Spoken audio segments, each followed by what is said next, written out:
남자는 이른 아침 아직 덜 깬 회색 하늘 아래에서 법원 건물을 올려다보고 있었습니다. 겨울 끝자락의 공기는 차갑고 무거웠고 그의 얇은 코트 사이로 스며드는 바람은 유난히 냉정하게 느껴졌습니다. 그는 잠시 숨을 고른 뒤 아무 표정 없이 자동문을 향해 걸음을 옮깁니다. 주변을 지나치는 사람들 대부분은 정장을 차려입은 변호사들이거나 긴장한 얼굴의 당사자들이었습니다. 남자는 그들 사이에서 유독 눈에 띄지 않는 존재였습니다.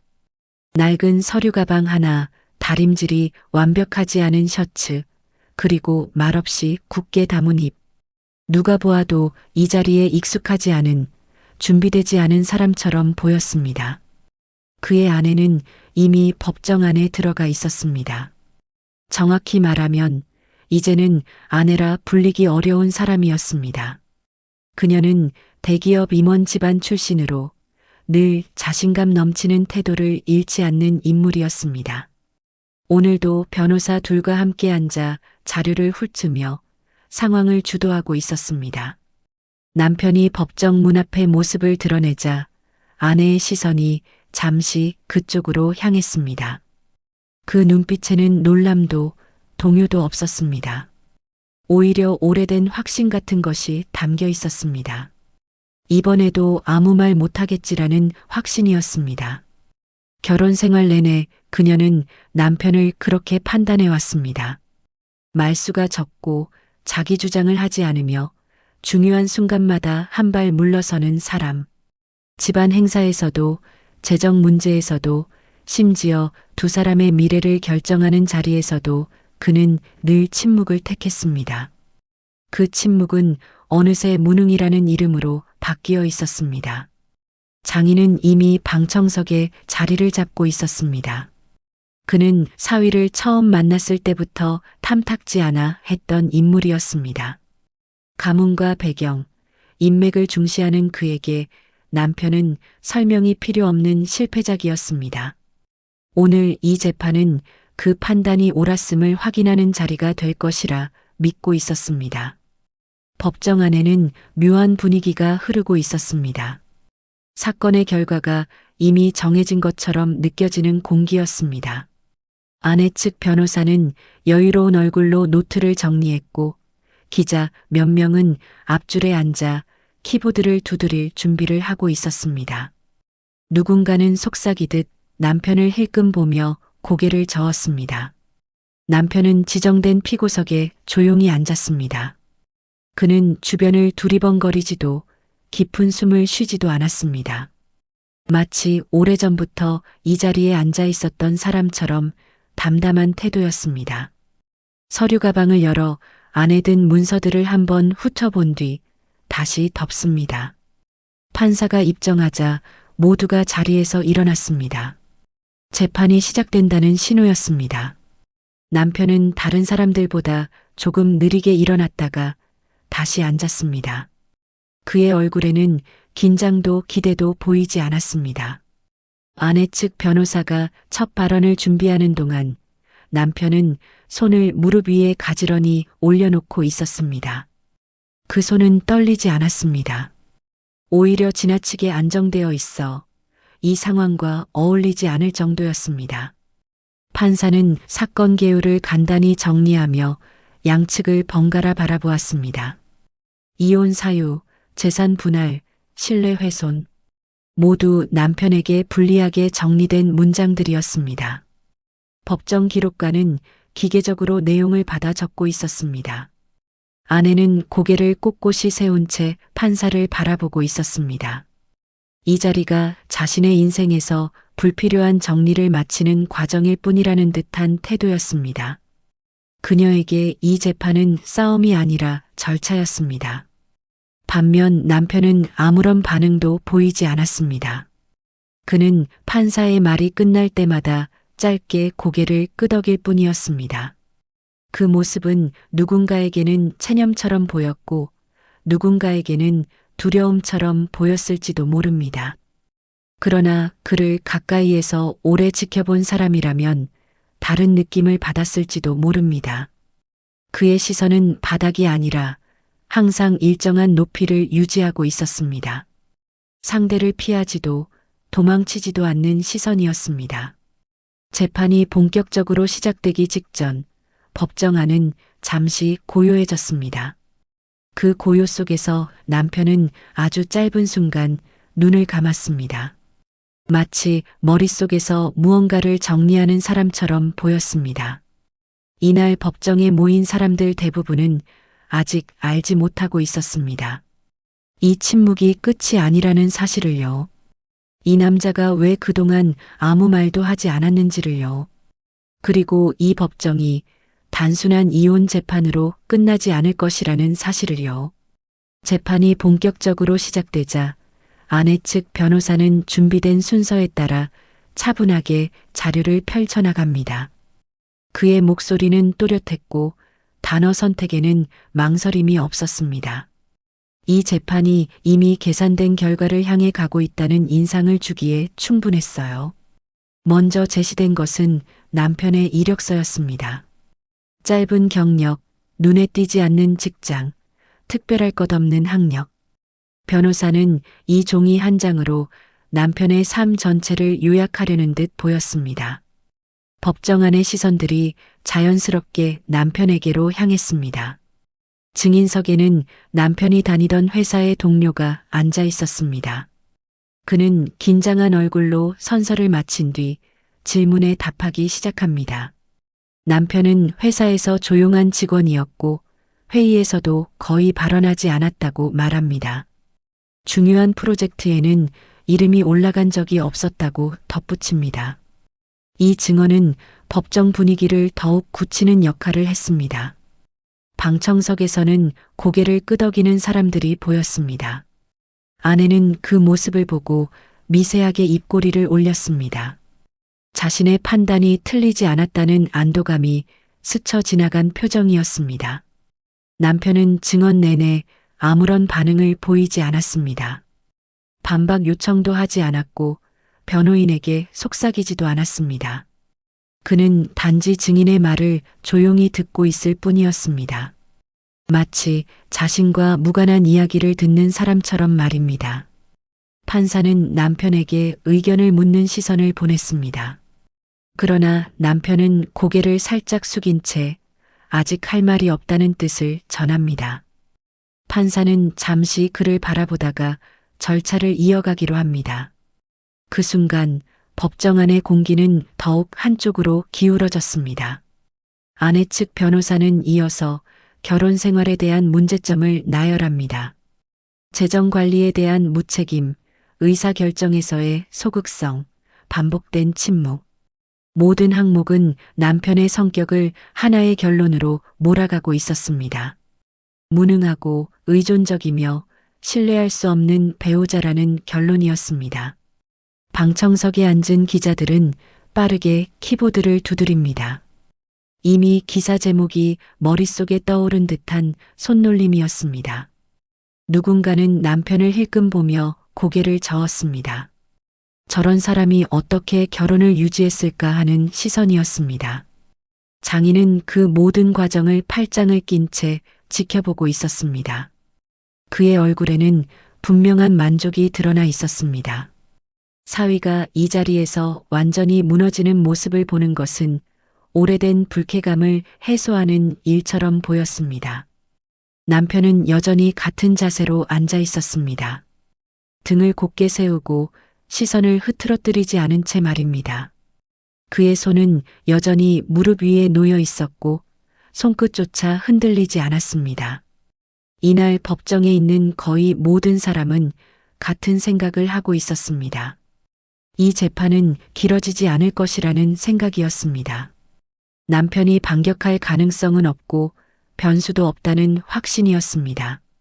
그러나 그 확신은 아직 가장 중요한 사실 하나를 만나지 못한 상태였습니다. 두 번째 공판은 첫날보다 더 빠른 속도로 진행되었습니다. 아내 측 변호사는 이미 분위기를 장악한 상태였고 그 흐름을 끊을 생각이 없어 보였습니다. 그는 서류 더미를 정리하며 다음 쟁점을 자연스럽게 꺼냅니다. 이번에 제시된 것은 해외와 관련된 금융 자료였습니다. 남편 명의로 연결된 외국 계좌와 계약 문서들이 화면에 띄워졌습니다. 대부분 외국어로 작성된 문서였고 법정에는 통역인이 함께 배석했습니다. 변호사는 이 자료들이 남편의 불투명한 재정 행위를 보여준다고 주장합니다. 해외 거래, 이해할 수 없는 계약 구조, 설명되지 않은 송금 내역. 모든 내용은 남편이 아내에게 숨긴 비밀이 있다는 방향으로 정리됩니다. 통역인은 문서를 하나씩 번역하며 설명을 이어갑니다. 그러나 번역은 핵심을 생략한 채 요약 위주로 진행됩니다. 법정에 있는 대부분의 사람들은 그 차이를 인식하지 못합니다. 남편은 화면을 바라보며 문서의 배열과 순서를 유심히 살핍니다. 그의 시선은 숫자보다 문장 구조에 오래 머뭅니다. 표정에는 여전히 변화가 없지만 눈빛은 이전보다 더 또렷해 보였습니다. 판사는 몇 가지 확인 질문을 던집니다. 아내 측 변호사는 준비된 답변으로 즉시 대응합니다. 절차는 매끄럽게 이어지고 의심할 여지는 없어 보입니다. 남편에게 발언 기회가 주어졌지만 그는 이번에도 고개를 저었습니다. 그 선택은 법정 안에 있던 사람들의 확신을 더욱 굳히는 계기가 됩니다. 침묵은 곧 인정이라는 해석이 자연스럽게 따라붙었습니다. 방청석에서는 조용한 속삭임이 오갑니다. 이 사건이 생각보다 복잡하지 않다는 평가가 흘러나옵니다. 기자들 역시 추가 질문을 준비하지 않습니다. 그러나 통역이 끝난 직후 남편은 잠시 시선을 내립니다. 서류 가방 안에 있던 얇은 파일 하나를 손끝으로 살짝 눌러봅니다. 아직 꺼낼 때가 아니라는 듯 다시 가방을 닫습니다. 재판은 추가 자료 제출을 예고하며 일시 중단됩니다. 법정을 나서는 사람들 대부분은 이미 결론을 마음속에 정해두고 있었습니다. 이 사건의 흐름이 바뀔 이유는 없어 보였기 때문입니다. 하지만 남편은 법정을 나서며 단 한 번도 뒤를 돌아보지 않습니다. 그의 걸음은 느리지만 망설임은 없었습니다. 보이지 않는 균열은 이미 그 자리에서 시작되고 있었습니다. 세 번째 공판이 열리는 날 법정의 공기는 이전과는 미묘하게 달라져 있었습니다. 겉으로는 여전히 아내 측이 주도권을 쥐고 있는 듯 보였지만 어딘가 정리되지 않은 긴장감이 깔려 있었습니다. 그 긴장감의 원인이 무엇인지는 아직 아무도 정확히 알지 못했습니다. 아내 측 변호사는 앞선 공판에서 제출한 해외 금융 자료를 다시 꺼내 들었습니다. 이번에는 보다 단정적인 어조로 남편이 의도적으로 사실을 숨겼다는 점을 강조합니다. 문서의 출처와 흐름은 이미 충분히 설명되었다는 태도였습니다. 판사는 서류를 다시 한번 훑어본 뒤 남편을 바라봅니다. 지금까지 침묵으로 일관해 온 당사자에게 마지막으로 의견을 묻는 시선이었습니다. 법정 안의 모든 움직임이 그 순간 멈춘 듯 보였습니다. 남편은 천천히 자리에서 일어났습니다. 급하지도 망설이지도 않는 동작이었습니다. 그의 움직임은 불필요한 감정이 완전히 배제된 것처럼 차분했습니다. 그는 먼저 판사를 향해 고개를 숙입니다. 이어 통역석을 잠시 바라본 뒤 시선을 다시 정면으로 돌립니다. 그리고 통역 없이 진술하겠다는 뜻을 분명히 밝힙니다. 법정 안에 작은 술렁임이 일어납니다. 아내 측 변호사는 즉각 반응하며 절차상의 문제를 언급합니다. 그러나 판사는 잠시 고민한 끝에 제한된 범위 내에서 이를 허용합니다. 남편은 스크린에 띄워진 첫 번째 외국어 문서를 바라봅니다. 그 문서는 앞선 공판에서 이미 여러 차례 언급된 계약서였습니다. 남편은 문서의 특정 문단을 정확히 지목하며 구조적 오류를 설명하기 시작합니다. 그의 설명은 짧고 명확했습니다. 불필요한 표현은 없었고 감정이 섞이지도 않았습니다. 법률 용어와 계약 관행이 자연스럽게 이어졌습니다. 통역이는 잠시 멈칫한 뒤 그 설명을 따라가려 하지만 쉽지 않아 보입니다. 법정 기록관의 손놀림이 눈에 띄게 빨라집니다. 판사의 표정도 이전과는 달라져 있었습니다. 아내는 처음으로 남편을 정면으로 바라봅니다. 그 얼굴에는 당혹감이 스쳐 지나갔습니다. 지금까지 알고 있던 남편의 모습과 눈앞의 인물이 겹쳐지지 않았기 때문입니다. 남편은 첫 문서에 대한 설명을 마친 뒤 잠시 말을 멈춥니다. 그리고 다음 문서를 요청합니다. 법정 안은 더 이상 조용하지 않았습니다. 사람들은 아직 깨닫지 못하고 있었습니다. 이 순간이 단순한 반론이 아니라 흐름이 완전히 뒤바뀌는 지점이라는 사실을요. 남편은 두 번째 문서가 화면에 띄워지자마자 잠시 전체를 훑어보았습니다. 그의 시선은 숫자나 서명보다 문장 사이의 연결 구조에 오래 머물렀습니다. 이 문서는 다국적 기업 간 체결된 중재 조항이 포함된 계약서였습니다. 그는 이번에는 다른 언어로 문서를 설명하기 시작합니다. 발음은 또렷했고 억양에는 망설임이 없었습니다. 통역석에 앉아있던 사람은 메모를 하다 말고 손을 내려놓습니다. 판사는 설명의 속도를 늦춰달라고 요청하지만 남편은 이미 필요한 부분만 정확히 설명하고 있었습니다. 조항이 어떤 법 체계를 따르는지, 어느 나라의 판례를 전제로 작성되었는지가 차례로 정리됩니다. 설명은 길지 않았지만 빠짐이 없었습니다. 아내 측 변호사는 문서를 다시 확인하며 반박 지점을 찾으려 합니다. 그러나 문서의 구조가 남편의 설명과 정확히 일치한다는 점이 곧 드러납니다. 법정 자문위원 한 명이 판사에게 조용히 고개를 끄덕입니다. 남편은 이어 세 번째 문서를 요청합니다. 이번에는 또 다른 언어로 작성된 금융계약이었습니다. 그는 해당 계약이 단독 거래가 아니라 연쇄 구조의 일부임을 설명합니다. 송금 내역이 어디서 시작되어 어디로 흘러갔는지, 중간에 어떤 법적 장치가 있었는지를 차분히 짚어 나갑니다. 그 설명 속에는 개인적 변명이나 감정은 전혀 섞여 있지 않았습니다. 오직 사실과 구조만이 존재했습니다.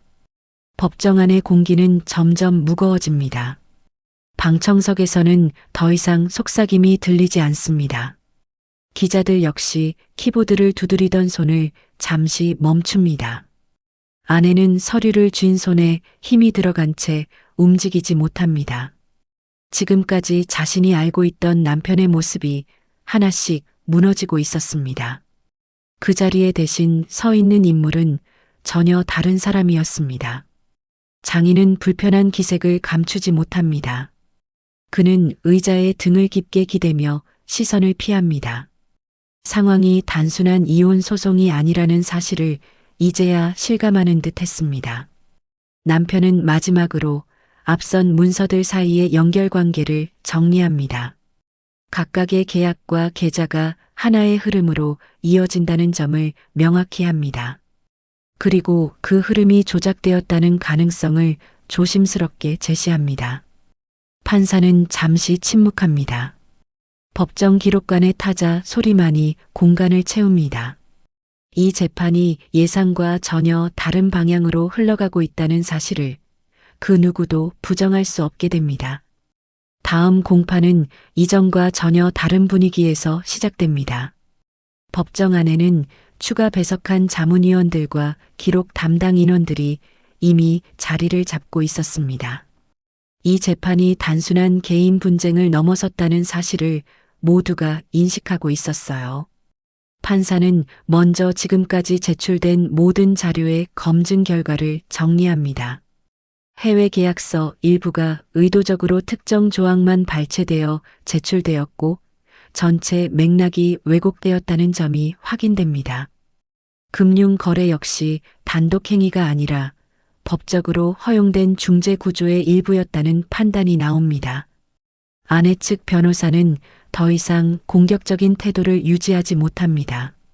그는 문서 해석상의 차이를 주장하지만 법원 자문위원들은 이미 그 가능성을 배제한 상태였습니다. 법정 안에서 그의 목소리는 점점 힘을 잃어갑니다. 아내는 변호사의 설명을 들으면서도 시선을 바닥에 둡니다. 지금까지 자신이 믿어왔던 이야기가 하나씩 무너지고 있다는 사실을 받아들이지 못한 모습이었습니다. 그녀의 손은 무릎 위에서 굳게 엉켜 있습니다. 장인은 증인석으로 호출됩니다. 그는 처음에는 차분한 태도를 유지하려 하지만 질문이 이어질수록 말의 흐름이 흔들립니다. 자금 이동과 문서 제출 과정에서 그의 지시가 있었음이 서서히 드러납니다. 판사는 장인의 진술과 남편이 설명한 문서 흐름을 비교합니다. 두 내용 사이의 불일치는 명확했습니다. 법정 기록관은 빠른 속도로 그 차이를 기록합니다. 남편은 요청을 받아 추가 설명을 합니다. 그는 감정 표현 없이 오직 사실 관계만 정리합니다. 그 설명은 장인의 진술을 직접적으로 반박하지 않으면서도 결과적으로 모순을 드러냅니다. 방청석에서는 숨을 삼키는 소리가 들립니다. 기자들은 이제 조심스럽게 문장을 고르며 기록합니다. 이 사건이 처음 알려졌던 방식과는 전혀 다른 결말을 향하고 있었기 때문입니다. 판사는 양측의 최종 의견 제출을 요청합니다. 아내 측은 짧고 방어적인 의견만을 남깁니다. 더 이상 주장을 확장할 여지가 없다는 사실을 모두가 알고 있었습니다. 법정 안은 다시 한번 고요해집니다. 이제 남은 것은 법의 판단뿐이었습니다. 최종 공판이 끝난 날 법정에는 짧은 침묵이 흐릅니다. 판사는 판결문을 차분한 목소리로 읽어내려갑니다. 이혼 책임은 아내 측에 있으며 제출된 일부 자료는 신빙성이 없다고 판단됩니다. 재산 분할에 대한 결정도 함께 내려집니다. 남편에게 불리하게 구성되었던 주장들은 모두 받아들여지지 않습니다. 법정 기록관은 마지막 문장을 정확히 입력하고 손을 멈춥니다. 아내는 판결이 끝난 뒤에도 한동안 자리에서 일어나지 못합니다. 그녀의 시선은 텅 빈 증인석을 향해 고정되어 있습니다. 이 재판이 자신의 인생에서 어떤 의미였는지를 이제서야 체감하는 모습입니다. 장인은 조용히 고개를 숙인 채 법정을 빠져나갑니다. 그의 걸음은 이전보다 훨씬 느립니다. 확신으로 가득 찼던 판단이 얼마나 허약했는지를 받아들이는데 시간이 필요한 듯합니다. 기자들은 법정 밖에서 남편을 기다리지만 그는 질문을 받지 않습니다. 짧게 고개만 숙인 뒤 아무 말 없이 건물을 나섭니다. 그의 태도에는 승리의 기색도 복수의 감정도 담겨 있지 않습니다. 법원 현관을 벗어나자 바깥 공기가 다르게 느껴집니다. 남편은 잠시 하늘을 올려다본 뒤 천천히 숨을 내쉽니다. 이제 더 이상 설명할 필요도 증명할 이유도 없다는 듯한 표정입니다. 그를 스쳐 지나가는 사람들은 그가 누구인지 알지 못합니다. 그저 평범한 중년 남자 한 명일 뿐입니다. 남편은 그 시선을 그대로 받아들이며 걸음을 옮깁니다. 법정 안에 남겨진 사람들만이 오늘의 재판을 오래 기억하게 됩니다. 침묵이 반드시 무능을 뜻하지는 않는다는 사실을요. 그리고 사람을 판단하는 데에는 언제나 너무 이른 확신이 존재한다는 사실을요. 남편은 다시 자신의 일상으로 돌아갑니다. 아무 일도 없었다는 듯, 그러나 이전과는 분명히 다른 하루로요.